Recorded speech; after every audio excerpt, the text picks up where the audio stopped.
ইসলামের প্রথম কাফেলা যখন হিজরত করে গিয়েছিল হাবাসায়, নাজাশির দেশ তথা ইথিওপিয়ায়, যাওয়ার পরে পেছনে পেছনে মক্কার কুরাইশও তাদের একদল নেতাকে, প্রতিনিধিকে পাঠিয়ে দিল, যাও এদেরকে ফিরিয়ে আনো দেশে। তারা গিয়ে নাজাশিকে বলতে শুরু করলো, বাদশাহ এরা জঙ্গি, এরা উগ্রবাদী, এরা মৌলবাদী, এরা টেরোরিস্ট, আমাদের দেশ তো বরবাদ করেছেই, এখন আপনাদের দেশে আশ্রয় দিলে এটাও বরবাদ করবে, এদেরকে ফিরিয়ে দেন, আমাদের হাতে আইনের শাসন নিশ্চিত করব, আমরা জঙ্গিবাদের বিরুদ্ধে দুর্বার আন্দোলন গড়ে তুলব, ওয়ার ওয়ান টেরর পরিচালনা করব। তারা ভেবেছে নাজাশিকে বললে নাজাশির মন তো গলেই যাবে, কিন্তু তারা জানে না রূপকথা শুনিয়ে আর কল্পকাহিনী বলেই সবসময় সবাইকে গিলানো যায় না। আরে দেশ স্বাধীন হয়েছে তাতে কি, গতকাল পর্যন্ত দেখা গেল যে নতুন করে আবার সেই জঙ্গি নাটকের সূচনা করেছিল, দুইজনকে ধরে দাবি করেছে আবার দুইজন জঙ্গি পাওয়া গিয়েছে, আর ইসলাম বিদ্বেষীরা খুশি। আরে এতদিন তো তোমরা বলেছো জঙ্গি নাটক এটা ভুয়া, এটা সরকার পরিচালিত করে ইন্ডিয়া এবং বিভিন্ন দেশের দৃষ্টি আকর্ষণের জন্য, এখন তো প্রমাণিত হয়ে গেল এগুলো ভুয়া না, এগুলো আসলেই, কারণ এখন তো আর মিথ্যা বলবে না, ঠিকই তো বলছে জঙ্গি গ্রেফতার হয়েছে। কিন্তু পাগল জানে না এই জাতি সচেতন হয়ে গিয়েছে, ওরা জানে না যেই জাতি একবার রক্ত দিতে শিখে গিয়েছে ওই জাতিকে আজে বাজে গল্প শুনিয়ে তাদের চেতনা আর মনোবল ভাঙা যাবে না। তো যার কারণে গোটা জাতি যখন গর্জে উঠেছে, আরে কিসের জঙ্গি নাটক দেখাচ্ছ, আমাদেরকে প্রমাণ দিতে হবে। আর স্বাধীন বাংলায় এই আমেরিকার শেখানো বুলি, ওয়ার ওয়ান টেরর, জঙ্গিবাদের কিচ্ছা চলবে না। আজকে দিনটা শুরু হতে না হতে বলল ঠুক্কু, সরি আমাদের ভুল হয়েছে, আসলে শব্দটা হবে নাশকতাকারী, মিস্টেক বশত জঙ্গি শব্দ কোনো পত্রিকায় লেখা হয়ে গিয়েছে। তার মানে জাতি যদি জেগে ওঠে তখন তাদেরকে বিভিন্ন আজেবাজে গল্প শুনিয়ে ঘুম পাড়িয়ে রাখা যায় না। তো নাজাশিকে বলল ফিরিয়ে দেন না আমাদের কাছে। এখন নাজাশি বললেন তোমাদের একপাক্ষিক কথা শুনে আমি বিচার করতে পারি না, ওদেরকে ডাকি। ডাকার হলো, সেখানে জাফর তাইয়ার রাদিয়াল্লাহু তাআলা আনহু তার সামনে গিয়ে ছোট্ট একটা ভাষণ দিলেন। এই জাফর সেই জাফর আল্লাহ রাসূল সাল্লাল্লাহু আলাইহি ওয়াসাল্লাম এক জিহাদে যাকে নেতা বানিয়েছিলেন, সেনাপতি বানিয়েছিলেন, সেই জিহাদের মধ্যে ডান হাত দিয়ে ঝান্ডা ধরে রেখেছিলেন। এক কাফের এসে তরবারি দিয়ে আঘাত করে ডান হাতটা কেটে ফেলেছিল। আরে হাত গেছে তাতে কি, কালেমার ঝান্ডা জমিনে পড়বে, এটা কি মুসলমান মেনে নিতে পারে? বাম হাত দিয়ে ধরে নিয়েছে ঝান্ডা। এবার জালেম এসে বাম হাতেও আঘাত করেছে, বাম হাতটাও কেটে গিয়েছে, তাতে কি, বাহু দিয়ে আগলে রেখেছে।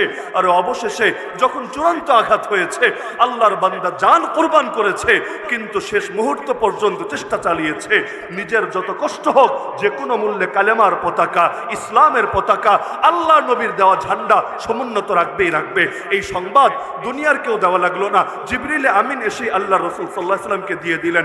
আল্লাহ রসুল মদিনার সাহাবীদেরকে মদিনার মসজিদে একত্রিত করে সংবাদ শোনালেন। তার চোখ থেকে পানি ঝরছিল। নবী বললেন আরে আমার জাফর আল্লাহর জন্য দুইটা হাত কোরবান করেছে, বিনিময়ে আমার আল্লাহ জাফরকে জান্নাতের মধ্যে দুইটা ডানা দিয়েছে। আমি দেখেছি আমার জাফর সেই ডানা মেলে জান্নাতে উড়ে বেড়াচ্ছে। এর জন্য নামের অংশই হয়ে গিয়েছে তৈয়ার। তৈয়ার মানে যিনি উড়ে বেড়ান। তো জাফর তৈয়ার রাদিয়াল্লাহু আনহু বাদশার সামনে গিয়ে বললেন আইয়ুহাল মালিক, হে বাদশা, কুন্না কওমান আহলা জাহিলিয়া, আমরা ছিলাম সেই জাতি যারা ছিলাম জাহেলিয়াতের ধ্বজাধারী, জাহেলিয়াতে লিপ্ত। নাবুদুল আসনাম, আমরা মূর্তির পূজা করতাম। আরব জাতি বহু রকম মূর্তির পূজা করত, কখনো পাথরের মূর্তির, কখনো মাটির মূর্তির, এমনকি ইতিহাস বলে কখনো খেজুরের তৈরি মূর্তি বানাতো খেজুর দিয়ে, ক্ষুধা লাগলে আবার সেটাকে খেয়ে ফেলতে আচ্ছা রকম করে, আবার প্রয়োজন পড়লে বানিয়ে নিত খেজুর দিয়ে। আমাদের দেশে যেমন আইন যখন মনে চায় নিজেরা বানিয়ে নেয়, এই আইন দিয়ে হুজুর দমানো যাবে, এই আইন দিয়ে ইসলামপন্থীদেরকে বরবাদ করা যাবে।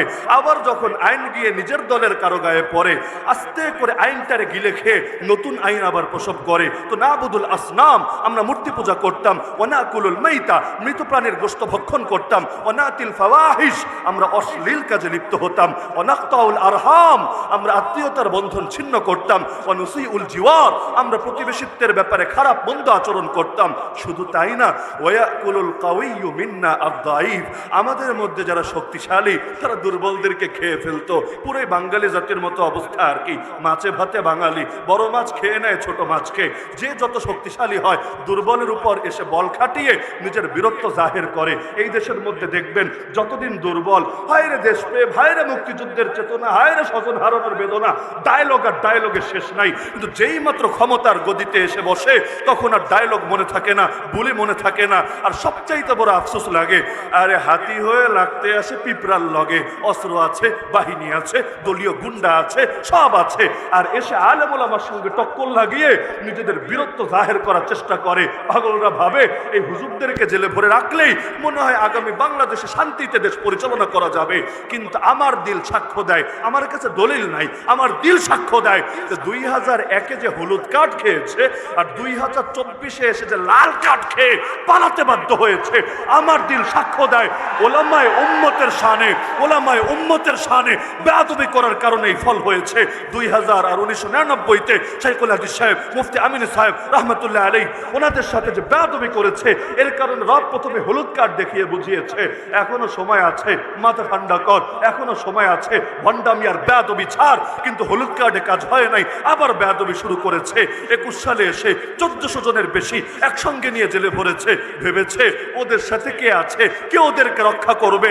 আল্লাহর কসম, যেই 1 বছর কাশিমপুরে ছিলাম, আরে গভীর রাতে যখন এই মুরব্বী আলেমদেরকে বলতে শুনতাম, কখনো 3টা, কখনো 3:30, কখনো 4টা, হঠাৎ করে চিৎকার শুনতাম, তাহাজ্জুদ শেষে মোনাজাতে বসে বলছে আল্লাহ, আরে এমন একটা গভীর আওয়াজ বের হতো, দিল সাক্ষ্য দিত এই বদদুয়া যার গায়ে লেগেছে, আরে ওর পতন হবেই হবে।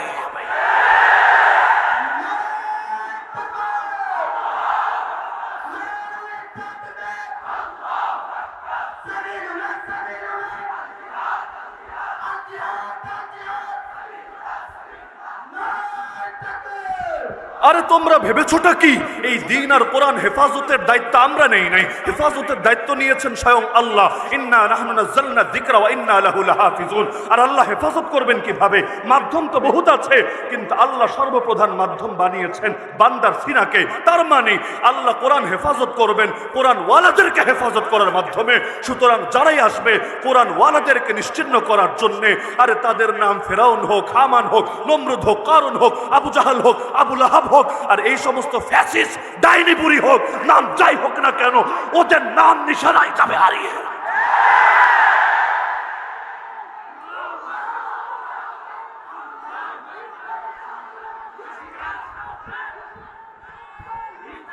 তো জাফর রাদিয়াল্লাহু আনহু বলেন, ফাকুন্না আলা যালিক, আমরা এভাবে জাহেলিয়াতের উপর ছিলাম, হাত্তা বাআসাল্লাহু রাসূলাম মিন্না, এমত অবস্থায় আল্লাহ আমাদের ভেতর থেকে একজনকে রাসূল বানিয়ে পাঠালেন। ফাদাআনা ইলাল্লাহি আযজা ওয়া জাল, তিনি আমাদেরকে মহামহিম আল্লাহর দিকে দাওয়াত দিলেন। লিনওয়াহিদাহু ওয়া না'বুদা, যেন তার একত্ববাদের ঘোষণা দেই, যেন একমাত্র তারই ইবাদত করি। ওয়া নাখলা মা কুন্না না'বুদু নাহনু ওয়া আবাউনা মিন দুনিল্লাহি মিনাল হিজারাতি ওয়াল আওসান, সে আল্লাহকে বাদ দিয়ে যত পাথর অথবা যত প্রতিমার পূজা করতাম, এই সব কিছু যেন পরিহার করি। ও আমারানা, তিনি আদেশ করেছেন বিসিদকিল হাদিস, যেন সত্য বলি। ও আদাইল আমানা, আমানত আদায় করি। ও সিলাতের রাহিম, আত্মীয়তার বন্ধন রক্ষা করি। ও হুসনিল জিওয়ার, প্রতিবেশিত্বের সঙ্গে উত্তম আচরণ করি।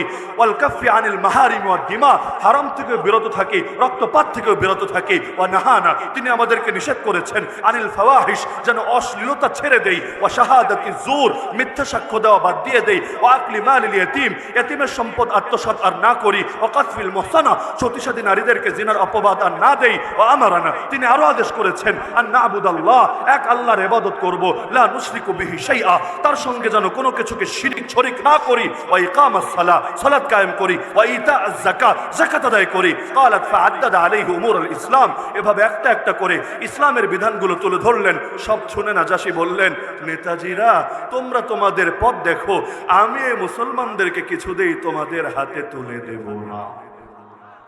তাহলে আল্লাহ রসুল এসেছিলেন সিরাজা মুনিরা হয়ে, এমন আলো যে আলোয় গোটা পৃথিবী আলোকিত হয়ে উঠবে। সুতরাং এই অন্ধকার জামানায় নব্য জাহেলিয়াতের মধ্যেও পৃথিবীর বুকে আলো জ্বালাতে চাইলে আল্লাহ রসুলের সিরাত বাদ দিয়ে, আল্লাহ রসুলের নববী আদর্শ বাদ দিয়ে ভিন্ন কোনো তরিকায় সফলতা অতীত আসে নাই, আজও আসবে না, কোনোদিন আসা সম্ভব না।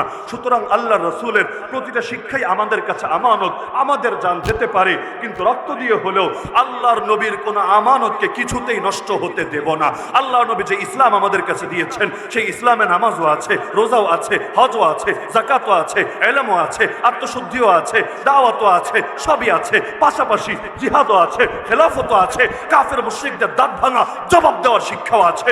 সুতরাং এই পুরো কোরআনই তো আমানত, নবীর পুরো আদর্শই তো আমানত। তো এখন নামাজের কথা বললে ভালো বলবা, রোজার কথা বললে ভালো বলবা, ইলমের দাওয়াত দিলে ভালো বলবা, আর আত্মশুদ্ধির কথা বললে ভালো বলবা, আর জিহাদের কথা বললে জঙ্গি বলবা, খেলাফতের কথা বললে উগ্রবাদী বলবা। আল্লাহর কসম, তোদের চোখে যদি জিহাদ উগ্রবাদ হয়, তোদের চোখে যদি খেলাফত সাম্প্রদায়িকতা হয়, তোদের চোখে যদি আল্লাহ নবীর আদর্শ টেররিজম হয়, আল্লাহর কসম, আল্লাহর কসম, আল্লাহর কসম, তোদের সব গালি মাথা পেতে নিতে রাজি আছি। যেই গালি মনে চায় সেই গালি দে, কিন্তু আমরা কোনো কিছুর বিনিময়ে নবীর কোনো আদর্শ ছাড়তে রাজি না।